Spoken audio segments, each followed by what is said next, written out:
I'll get started in a second here. Again, this is Jeff Rice with El Paso County Planning and Community Development, and this is the EPC Engage Developing in a Floodplain presentation. And I'll start the slideshow here. So for upcoming EPC Engage events for May this year, we're going to have soils and geology reports. And then in July, we're going to have signs and billboards. Today's presenters for the floodplain presentation is myself. I'm a senior engineer with El Paso County. Keith Curtis, the regional floodplain administrator with Pikes Peak Regional Building. Terry Fade with the Colorado Water Conservation Board. She's the floodplain mapping coordinator. And Doug Mahan with the Colorado Water Conservation Board. He's the Community Assistance Program Coordinator. Today's presentation is going to cover the definition of floodplain, the FEMA National Flood Insurance Program, floodplain rules and regulations, Colorado Water Conservation Board flood mapping program, the conditional letter of map revision and letter of map revision that is approved for map changes on floodplains, and floodplain and development in El Paso County and our rules and regulations. So floodplain. What is a floodplain? This is the area susceptible to being inundated by water. Typically, the 1% annual chance flood or 100-year flood is the criteria that is used for the FEMA floodplain. The floodway is a portion of the drainageway reserved to discharge the base flood, which allows for a half-foot cumulative rise in that area after development of the flood fringe. The flood fringe is area potentially allowed to be filled in and developed outside of the floodway. Why manage floodplains?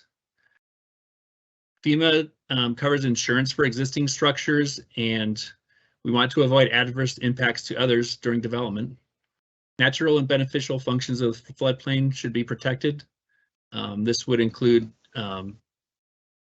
environmental conditions and the impacts to other people's property as well. Non-regulatory floodplains is a little bit different than FEMA floodplains. They're not mapped or regulated by FEMA. They may also be maps, or FEMA maps may not be updated or accurate, including Zone A studies that don't have elevations, and studies that were done under previous hydrologic conditions, which is existing conditions at that time. New development is required to analyze and design building sites accordingly based on full build-out in El Paso County. And there are different levels of flood events and flood risk that are looked at during development. So these are the overall topics that we'll be looking at: the FEMA, NFIP, FIRM, DFIRM, which is the flood rate maps, and the updates, the CWCB projects, including CWCB floodplain updates, hazard studies, the risk map, and the review program that CWCB does with FEMA, and then development-driven projects, which involve letter of map revision, which we say LOMR, and CLOMR, which is the conditional letter of map revision before development, and letter of map amendment, which is post-development usually. So here, I'll hand it off to Doug Mahan for the National Flood Insurance Program and CWCB portion of the presentation. Thank you, Jeff, and I'd like to thank the county for inviting myself and Terry to participate in this workshop, and to thank the attendees for taking some time out of their day to join us. So as Jeff mentioned, my name is Doug Mahan. I'm the National Flood Insurance Program Coordinator for the state. I work at the Department of Natural Resources for the Colorado Water Conservation Board. So the National Flood Insurance Program was established with the National Flood Insurance Act of 1968. And that was enacted in response to a lack of available private insurance and continued increases in federal disaster assistance following flood events. The NFIP was established to provide community enforced building and zoning ordinances, and to provide access to affordable federally backed flood insurance protection for all property owners. So the National Flood Insurance Program is a voluntary program. There is no community in the United States is required to join. There are no fees associated with joining the program as well. The program itself is overseen by FEMA. It's a federal program. It's managed by communities. So the communities will adopt floodplain development regulations that guide the building and planning within their jurisdiction. And the program itself is enforced by the lenders. So mortgage companies enforce the mandatory insurance requirements for finance structures in the special flood hazard area. Next slide, please. FEMA likes to describe the National Flood Insurance Program as a four-legged stool, the four legs supporting the program itself. So with flood hazard mapping, that identifies the risk and guides mitigation focus. Flood mitigation grants are available to NFIP participating communities, which provide funding to take actions to reduce or prevent potential flood damage in their communities. The communities themselves are responsible for managing their floodplain through regulation and enforcement. And then NFIP flood insurance is available to all residents in a participating community, not just those with structures that are in the special flood hazard area. Flood insurance policies provide these owners peace of mind and allows them to recover faster from flood events. Next slide, please. So now we'll go into some floodplain regulations and their importance. So why are the rules important? Because without them, you have situations like the picture on the right where development may be allowed in high-risk areas. Next slide, please. Specifically, floodplain regulations protect life and property. The regulations allow you to manage the current flood risk. They reduce future flood losses. It increases community disaster resiliency, and it makes federal flood insurance and disaster assistance dollars available to the community. Next slide, please. There are three sources of floodplain rules: the state of Colorado, your community, El Paso County, and the federal government with FEMA. Next slide, please. So the minimum floodplain rules are established by the federal government under the Code of Federal Regulations, the CFR. State floodplain rules are codified in the Code of Colorado Regulations, the CCR. And NFIP participating communities must adopt and enforce local rules as a condition of their participation in the program. Next slide, please. So the state does have higher standards than what is required by the NFIP program and the federal standards. So states and communities are allowed to adopt higher standards in their local floodplain rules. A couple of those that Colorado sees is a 1 foot minimum freeboard for structures in the special flood hazard area. This increases to 2 feet for those that are considered critical facilities, such as hospitals, schools, etc. And then, although FEMA allows a 1 foot allowable flood elevation rise in A zones, the state only allows a ½ foot allowable flood elevation rise in such zones without a regulatory floodway and in floodways that are delineated based on revised flood hazard studies or through physical map revisions. And the next slide, please. So where do the rules apply?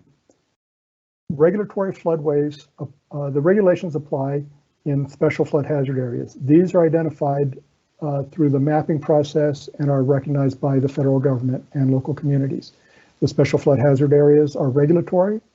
FEMA flood insurance rate maps are the documents that delineate the SFHA. The rules also apply in the floodways and in all A zones. Additionally, local designated floodways can be considered regulatory per jurisdiction. So the regulatory following CWC, they are regulatory following CWC approval, and they consist of flood hazard area delineations.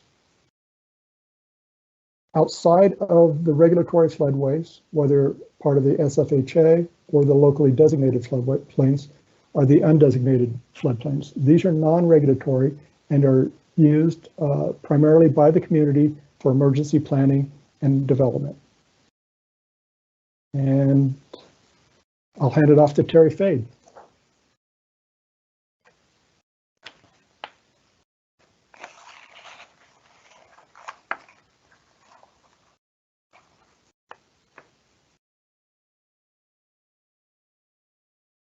Barry, I think you're on mute if you're talking.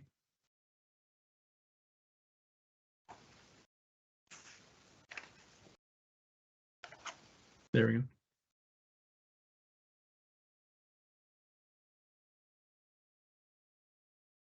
Jeff, let me run over to her office and see if she's can hear us. Okay. Stand by.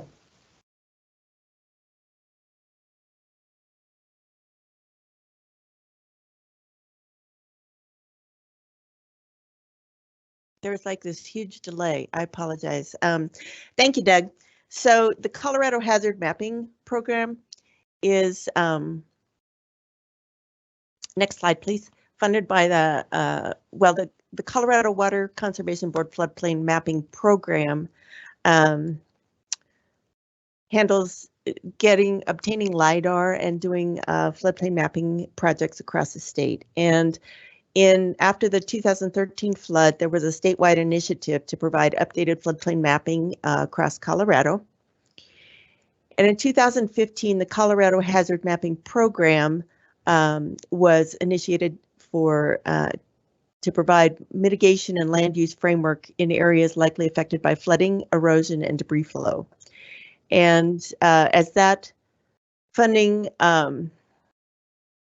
didn't cover the entire state, and many counties with paper maps or had older data, the state continued then to partner with FEMA and the communities to continue updated flood hazard mapping with FEMA grant funding. And currently we have over 40 risk map projects in process, and that's risk mapping, assessment, and planning projects. And the purpose is to provide high quality flood maps and information and tools to better assess the risk from flooding in areas, and then also providing planning and outreach support to communities to help them take action to reduce or mitigate flood risk. Next slide, please. So there are several steps in the process. There's a planning phase that takes a look at gathering all the effective information or existing information and what's available, as well as looking at a high level, base level engineering analysis to kind of see where flooding may occur, especially for maybe unmapped areas, as well as areas that currently have effective floodplains. Then that information is presented at a discovery meeting for the communities, and which is where we also discuss multi-hazard mapping or multi-hazard natural disasters that could impact certain areas of our state. And the communities at this point kind of talk about their areas of interest and priority areas for the communities so that we can tailor the projects to given communities across the state as we implement the process. So once we've gotten the risk map always updates any effective floodplain mapping that's on an effective map when it's initiated in an area. So that is done with more detail in the data development phase. And this is where floodplains that are going to be carried forward to regulatory products are studied in more detail, and then mapping information, floodplain mapping, is produced for review and input by both the communities and FEMA. It kind of helps with the risk awareness, and the draft information is reviewed, like I said before, preliminary maps are released. Once those are released, that information is available to be used to provide risk communication and outreach, and also to assist communities in looking at planning for mitigation action as far as what strategies or funding opportunities might be available. Once the preliminary maps have been released, the information is published in the Federal Register, and then after 2 newspaper publications, there's a mandatory appeal process that starts. It's a 90-day appeal process, and appeals are information based on scientific and technical data that are to correct errors in the mapping or provide better information or more detailed analysis of certain areas that that a constituent feels maybe hasn't, they have discrepancies with. Then once the appeal process is completed and all comments received by from the communities and any appeals have been resolved, then the letter of final determination is issued, and that provides the revised flood insurance study and firm information or flood insurance rate map information, so that that's available for communities to adopt and update their ordinance process, update their ordinances. And that's a 6-month window before between the time that the letter of final determination is issued and the time that the maps become effective. Next slide, please. So when FEMA and CWCB are looking at determining needs for restudies, it's based on what they call a coordinated need management strategy. And it considers things such as if there's new topographic data, high resolution data, is there updated hydrology, how old or outdated are the hydraulic models, or are there hydraulic models that support the effective information? Where is there new development, maybe outside the floodplain or within effective Zone A areas, and the community would like additional detail. And also, then this is, the risk map can also address other risks, like the fluvial hazard mapping and things like that that were that kind of are done. They're associated risks, but are handled separately. Then we currently have a flood risk project for El Paso County that's going on. And you can see on this map, the blue areas are the effective Zone A areas that are being that have been restudied, and the purple areas are areas where there's going to be additional detail for effective Zone A areas or areas that are going to become Zone AE, and that's been coordinated with the county. Next slide, please. So this shows that this study started back in 2018 with the initial process, and discovery was held in the summer of 2020. It's taken us a while to get a scope consolidation for the phase 2 portion of the project, but we've started that. We got FEMA funding in FY21 that'll be used for the first portion of the phase 2 study, and then we're requesting additional funding in the FEMA FY22 grant application to complete the data development phase for El Paso County. The next slide, please. So a general schedule right now for the El Paso County Risk Map project is, like I said, the discovery was in the summer of 2020. We expect data development to occur this year and most of next year, with potentially preliminary maps issued and maybe an appeal period starting by the end of next year. Once all those comments and appeals have been resolved or addressed, we'd be looking at a letter of final determination to be issued maybe mid-2024, and then there would be 6 months before those maps would go effective in possibly late 2024. Next slide, please. So Colorado Water Conservation Board is also a partner with FEMA in the Letter of Map Revision Review Partners Program, and it's it's a cooperating technical partner program that Colorado will review and process map revisions for areas outside the Mile High Flood District across Colorado. And those are basically, as Jeff alluded to earlier, the conditional letters of map revision or the letters of map revision, and we do this on behalf of FEMA. It helps with us being more of a local entity to be able to leverage the information and resources that we have around the state and with our communities to help improve the process. This is funded by an annual grant through FEMA, and we apply for this every year. Next slide, please. So the LOMR Review Partner Program is for the MT2 revision process, and these are revisions that would actually physically change something on the effective flood insurance rate map or in the flood insurance study itself.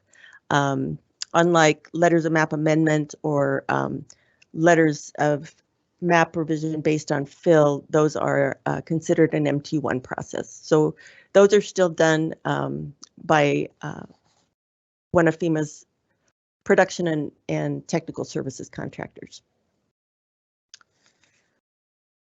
So we also coordinate with FEMA on the locations where we have ongoing studies or physical map revisions across the state, so that we can make sure that communities are coordinating and tying in with the correct information.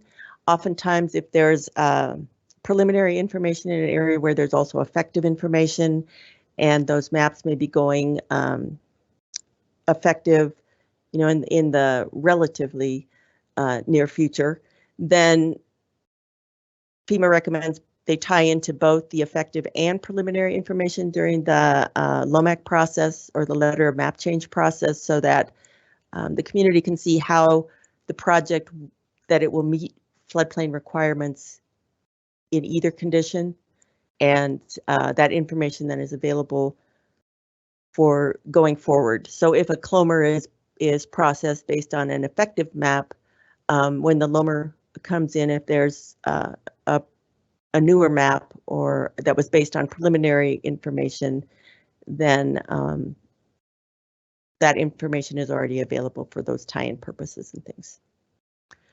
Next slide, please. So our LOMR Review Partner Program started last March. We have a website on our We have a page on our website, the ColoradoHazardMapping.com site, and it provides information on the availability to request pre-submittal meetings with CWCB before someone would submit a map request, provide a pre-submittal checklist. There's our resources for preparation of a submittal, how that, what it should contain. There are reminders about our higher standards within the state. And then once a map provision has been submitted to FEMA, CWCB will receive that and processing of the case would begin. If there are no additional data required, then there would be a letter of determination or approval issued 90 days after that submittal date. If additional data is required, then it stops that review clock, and the applicant has 90 days to provide the additional data that has been requested. So it doesn't have to take 90 days, and those processes can depend on how quickly people, you know, turn around the information. But then once the additional data is received, CWCB will take 60 of those 90 days to finish processing, or they have 60 of the 90 days to finish processing. And then the last 30 days are once it goes to FEMA's production and technical services contractor for audit and concurrence before FEMA signs the final letter. So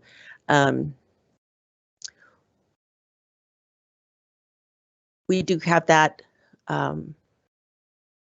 process in place, with us being the state and having relationships with a lot of the consultants and communities in the area. We can often request information with informal data requests, that if the data can be provided in say a week or more. If it's a minor issue, then we can get that information without stopping the clock. And we try to work with requesters on making sure that our process is as efficient as possible.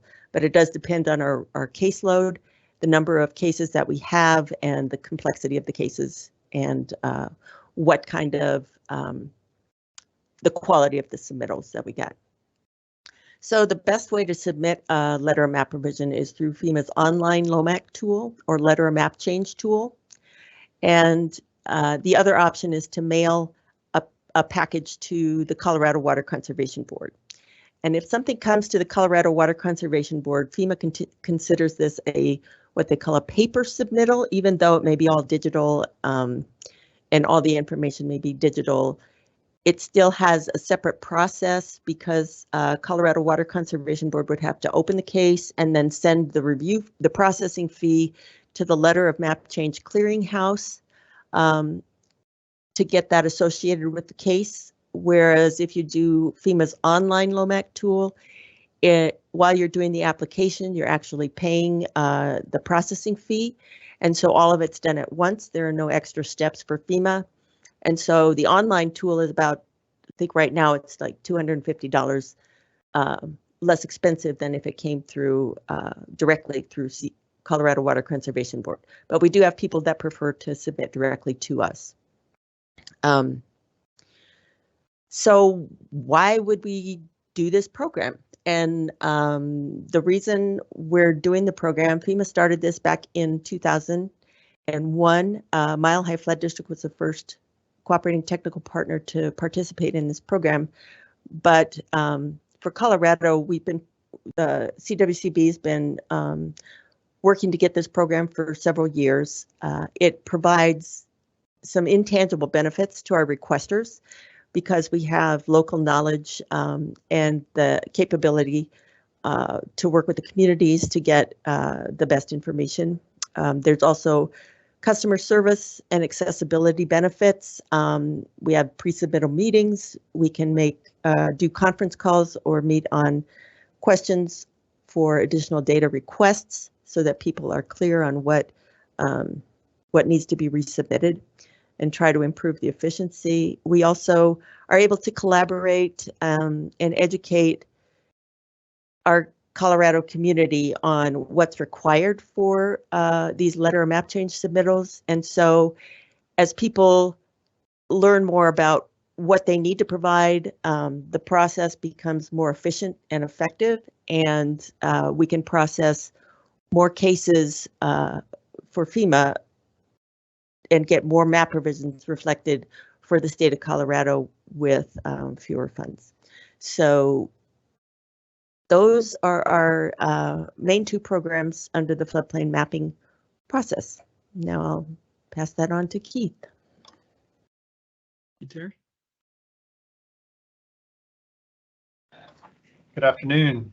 My name is Keith Curtis. I am the Regional Floodplain Administrator and probably your most likely first point of contact for any kind of new development projects that you may have within El Paso County. Next slide. So one of the principal project requests that comes through our office is a request for a new subdivision. And within the county, as you may have noticed from some of those earlier maps, a good bit of the floodplain is what's called Zone A, unstudied. It's a sort of an estimated floodplain. Some of our Zone A's at this point are based on some older topography or even USGS quad maps. So what is required is if you're even within 300 feet, and especially if the Zone A is on the property, you're required to study that floodplain and make sure that as the resultant accurate studied floodplain doesn't interfere with any of the lots that you might want to subdivide off. So that, again, is a requirement if the A zone is on the property or even if you're within 300 feet of the property. There is an exemption that if you can get an engineer to make a statement to the effect that if the floodplain were studied, it wouldn't enter the property in question. And that is principally, I guess, that was in the code before I got here, but I would imagine it was put in there in order to go ahead and be able to move forward on a subdivision that if the floodplain would be studied and shown via engineering methods, not to enter the parcels. However, you could avoid the 1 to 2 year process through the federal process, so it allow kind of the subdivision to move forward if in fact there wasn't any chance that the flood would enter the property if studied. Next slide. So here's kind of an example of how you have to show the base flood elevations and the floodplain extents on a new plat. Next slide zooms into those areas. I've got them highlighted here. We require the base flood elevations be shown and then the extents. And then in the case of, let's move on to the next slide. It may describe the, so in terms of the lot restrictions, we require that anything less than 2.5 acres be completely outside of the floodplain, and anything more than that has to have the floodplain specified in a drainage easement designated no build. This applies to any subdivision of 5 acres or 50 lots, whichever is less. Next slide. As I mentioned earlier, this slide speaks to the 300-foot rule. If you're within 300 feet of the Zone A, you're required to study it and or provide a certification by a licensed engineer that if the floodplain were studied, it wouldn't enter the property in question. Next slide. So the other main item that comes through the regional building department, because we are the building department, is the request for building permits. So for residential construction within zones 8 AE, we require that the finished floor elevation of a building be at least 1 foot above base flood elevation and no basements. So what this typically means is turn down slab construction and our code reads specifically no crawl spaces. So that's a bit of a more strict regulation than is required by FEMA. For zone A's, we assume the depth of the water to be 2 feet. And so therefore any new construction within a zone A would have to be elevated a foot above that or 3 feet above grade. For zone AOs, the elevation would be 4 feet above grade. And then I have on the next slides, I have a few examples of how this is addressed. This is a manufactured home that was installed out in the county, and you may or may not be able to notice that it was placed up on an elevated grade by bringing the bottom of the property up 3 feet. This particular construction needed a crawl space, so we allowed this to be built with a crawl space, but the bottom of the crawl space was 1 foot above the base flood elevation. So this is an instance where you can have a crawl space, just the bottom of the crawl space has to be higher than the BFE by the 1 foot required freeboard. Here's one solution that occurred out in the county. Next slide. Here's another solution that has been implemented. This is also out in the county. This particular house is elevated because of water table issues. He's not even in the floodplain, but I thought it looked like a nice example of how you could accomplish the same thing with a more complex house by elevating and terracing and raising the footprint of the building. Next slide. Here's some examples within this is within City of Colorado Springs along Cheyenne Creek. This is a structure that was built with a finished floor a foot above BFE, and the garage is below BFE, but it is vented to allow the entrance and exit of flood waters. And again, this particular applicant used some landscaping techniques to lessen the visual impact of having to elevate.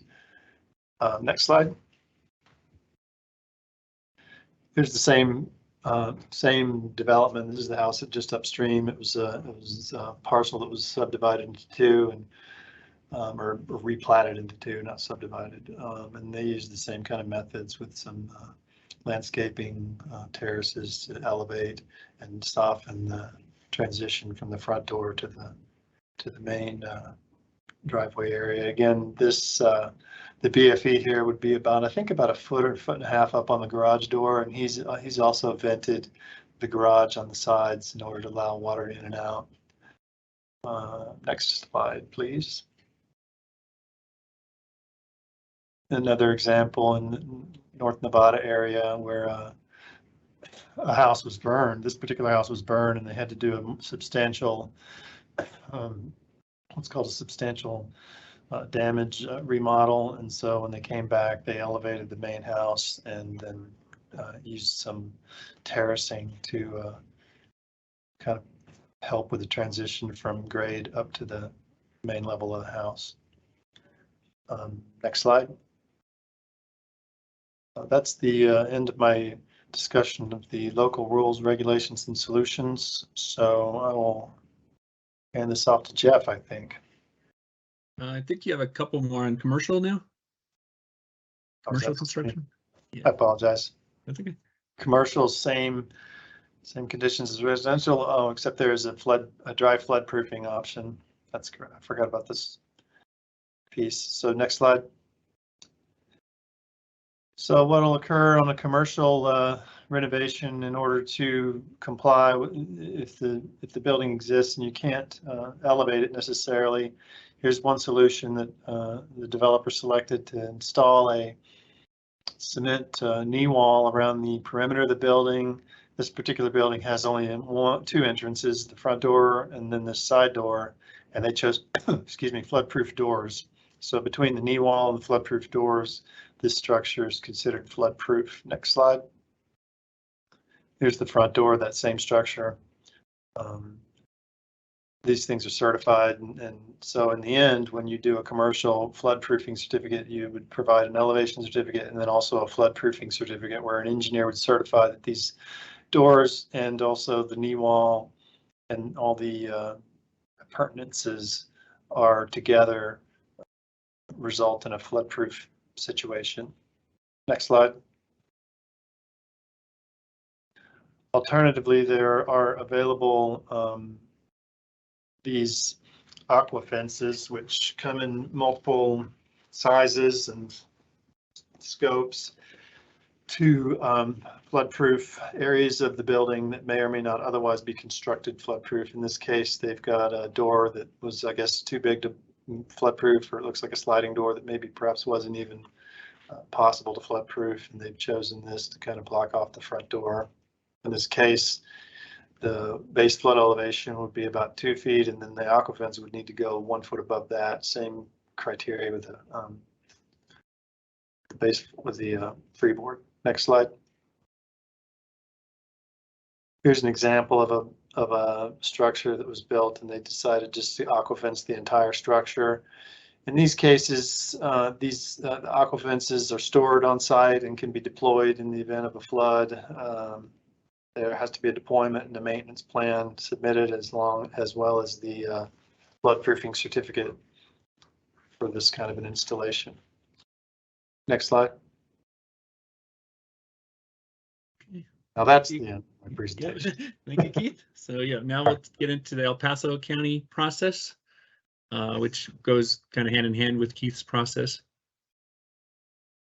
This slide just kind of reiterates the overarching authority from the Code of Federal Regulations, state statutes, EPC Land Development Code, and the criteria from CWCB, FEMA, PPRBD, and El Paso County. I will also mention some other agencies that are kind of related to floodplain issues, and the review process and timelines for subdivisions, building permits, and other development.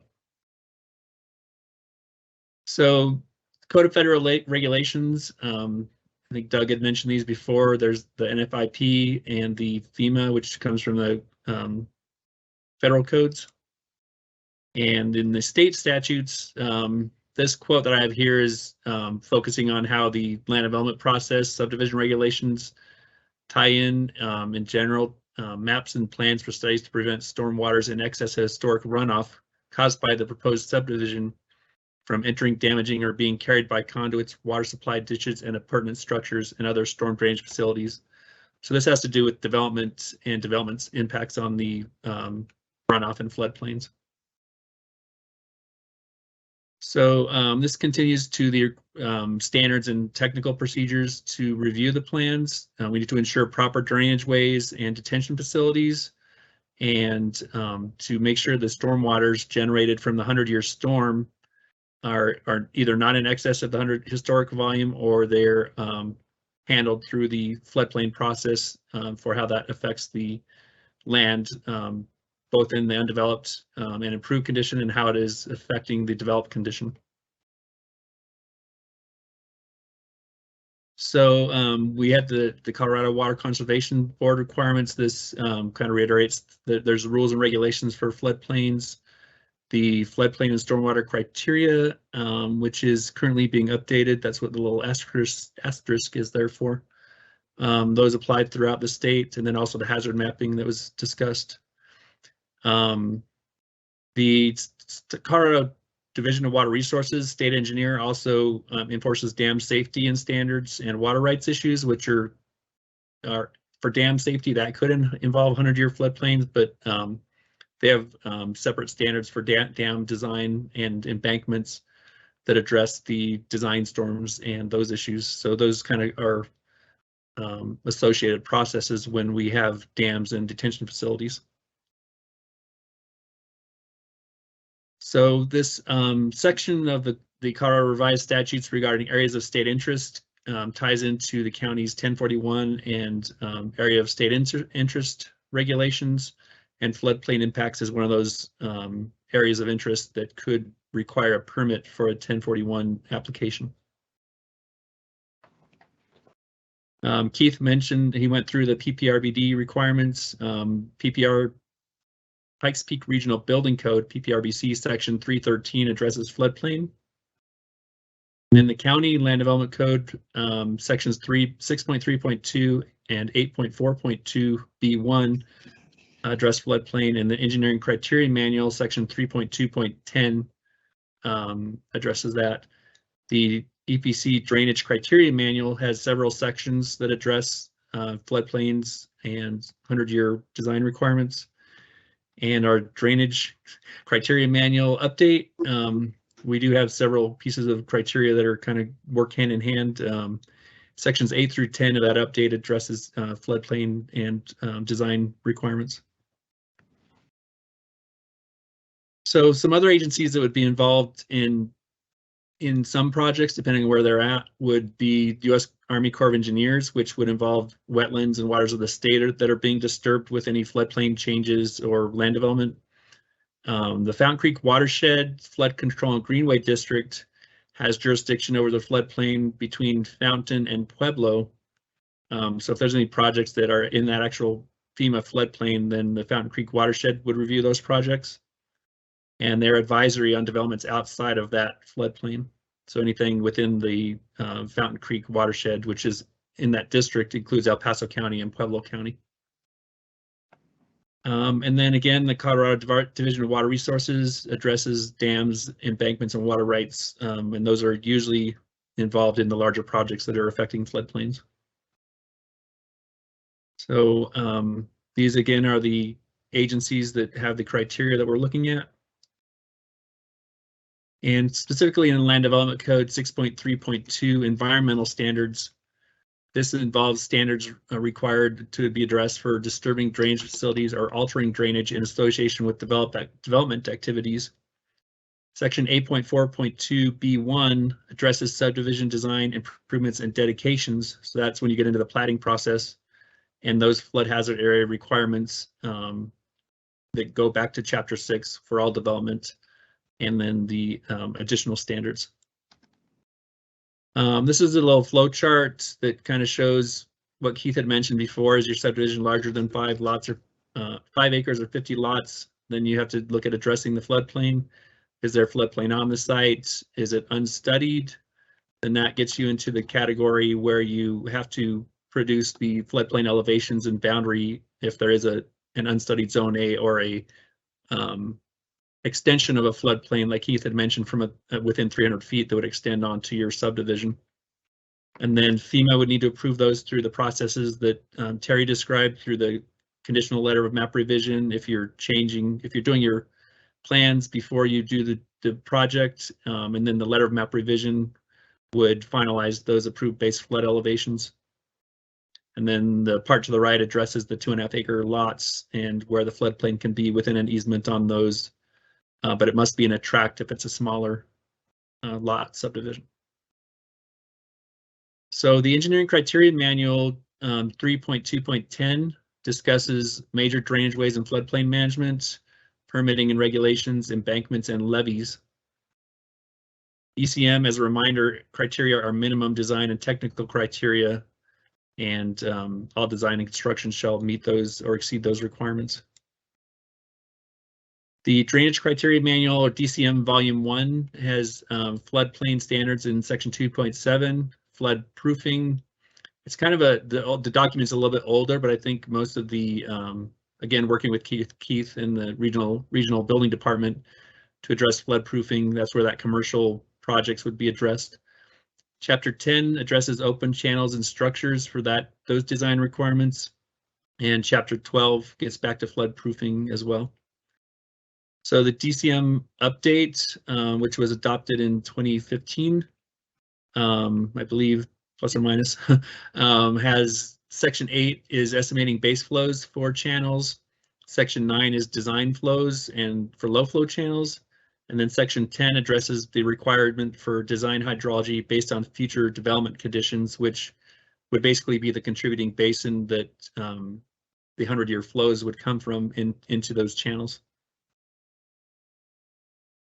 So this gets into the subdivision process and timeline. Sorry.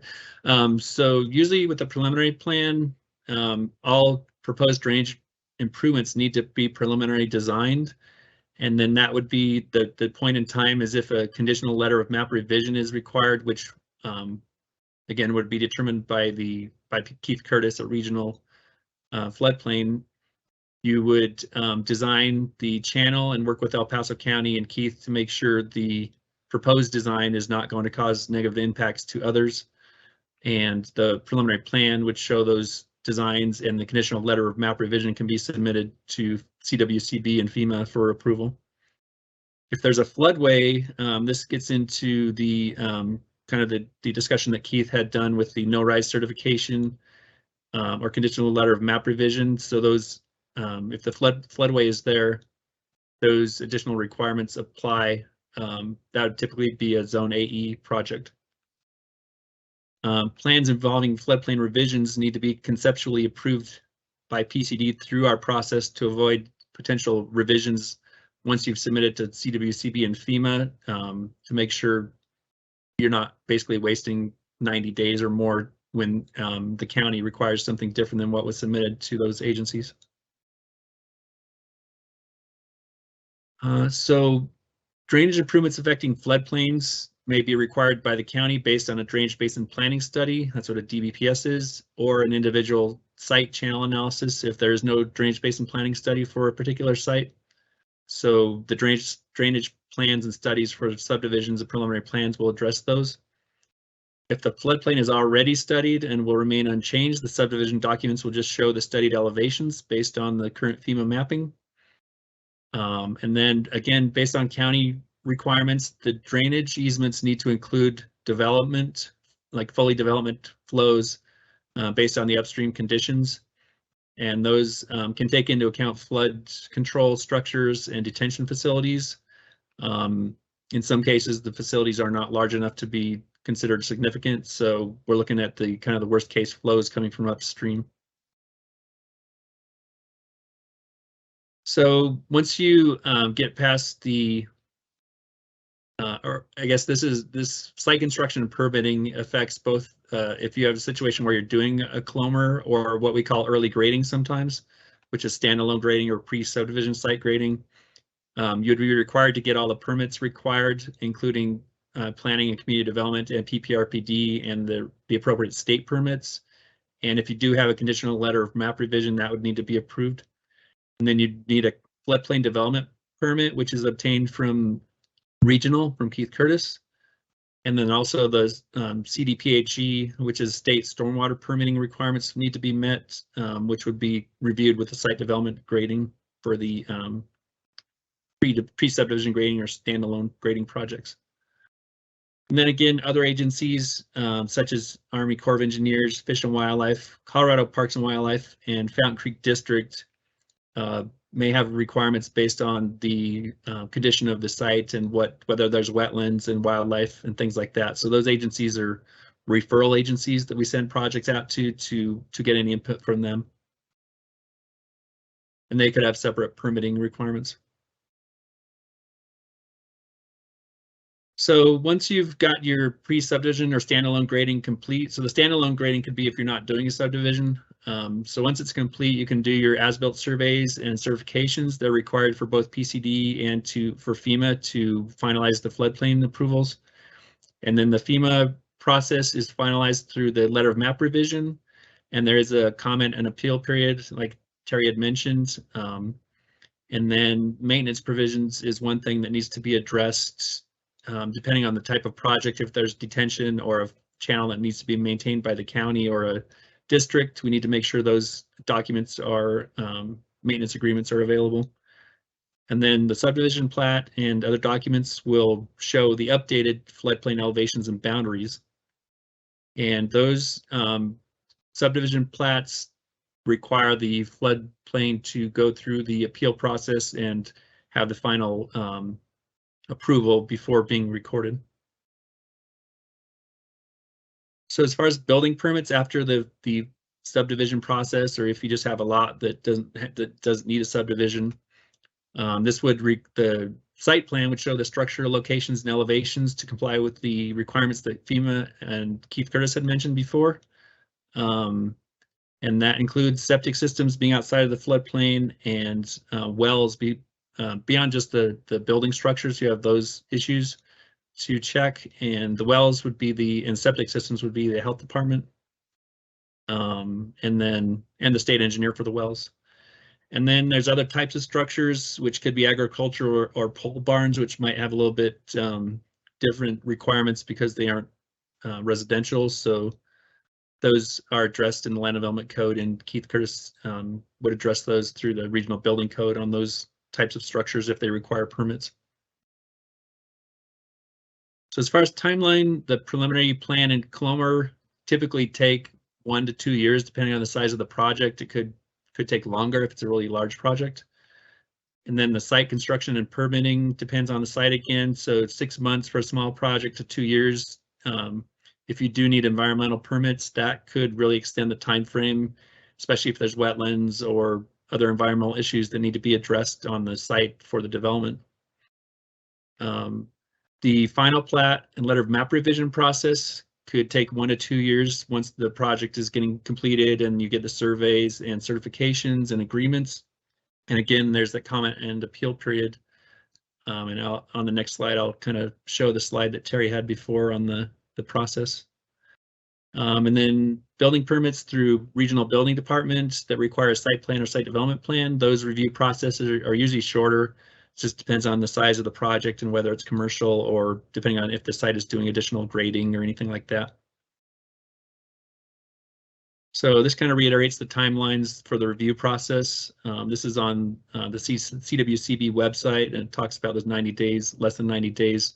And like Terry had mentioned, those processes can be reduced since the state is doing that if they have easier contact with the engineers and being able to get that information sooner than having to go through the FEMA process, which is more formal and potentially not as helpful to the developers.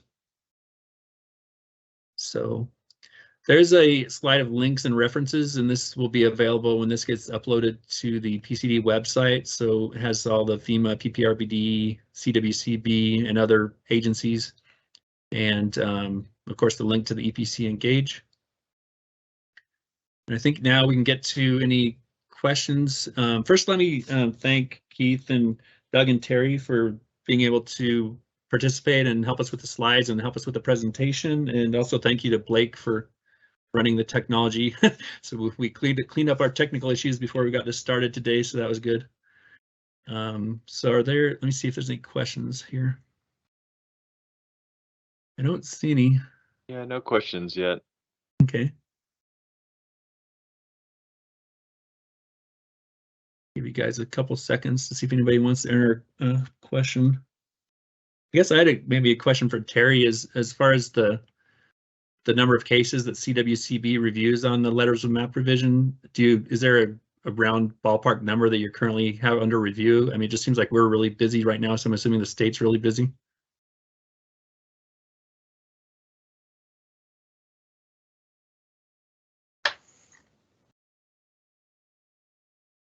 I'm waiting to.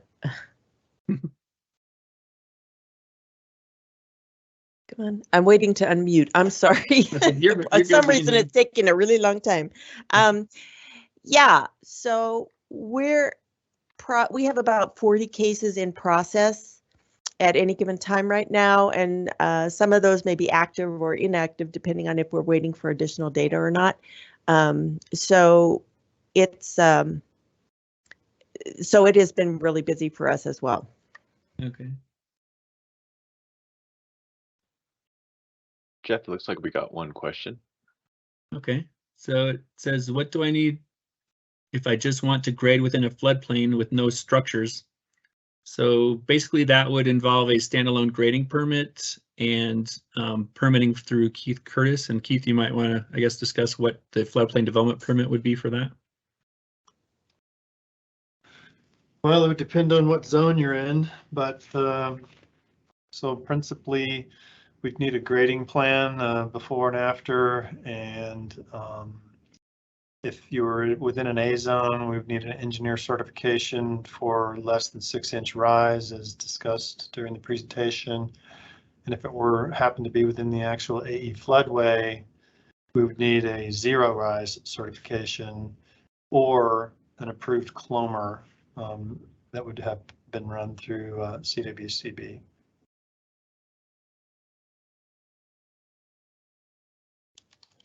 Does that answer the question? It looks, I don't see anything else popping up, so hopefully. So if there was a structure, I guess just to expand on that, then the structure would have to be elevated above.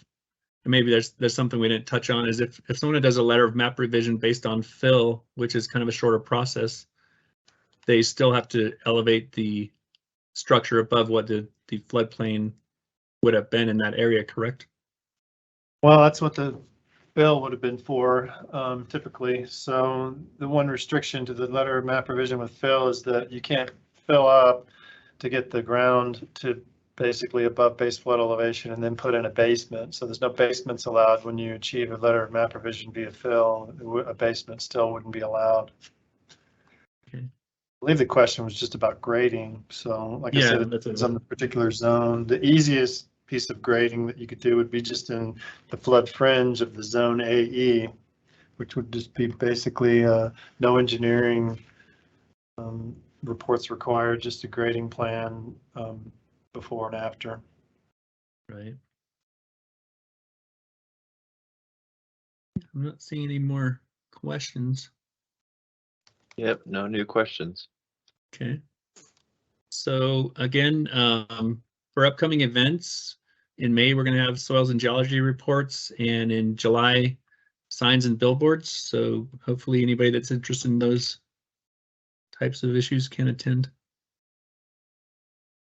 So thank you everybody who could attend, and I think we're done. Again, this will be provided on PCD's website if anybody wants to share it or watch it again.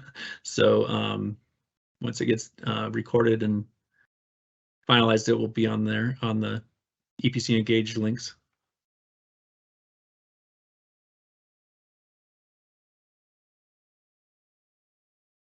Well, I'm not seeing anything else, so Thank you. guess we're ready to go. Thanks again, everybody.